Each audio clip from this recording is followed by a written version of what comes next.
मित्रांनो, हा समोर जो तुम्हाला पाहायला मिळतोय हाच आहे डोनागिरीचा कडा।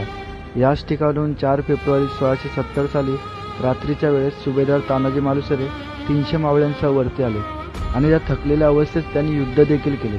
आपल्यासारख्याला हा कडा दिवसा चढणे शक्य नाही, त्यांनी देव रात्री चढून सुद्धा वरती येऊन त्यांनी युद्ध केले। वरती आल्यावर सुभेदार तानाजी मालुसरे आणि उदयभान राठोड यांच्यामध्ये घनघोर युद्ध झाले। या युद्धामध्ये सुभेदार तानाजी मालुसरे यांची ढाल तुटली। त्यानंतर त्यांनी स्वतःच्या डोक्यावरचा शेला काढून त्यांनी हाताला गुंडाळला आणि उदयभानच्या तलवारीचे वार त्यांनी हातावर झेलले। या युद्धामध्ये दोघेही जखमी होऊन जमिनीवर पडले। त्यानंतर सुभेदार तानाजी मालुसरे यांना वीरमरण आले।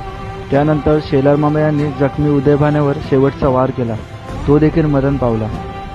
सुभेदार पडल्याची बातमी मावळ्यांपर्यंत पोहोचताच मावळे माघारी पळू लागले। त्याचवेळी सुभेदारांचे भाऊ सूर्याजी मालुसरे हे देखील त्या युद्धात सामील होते। त्यांना पळताना पाहून ते त्यांच्या आडवे गेले।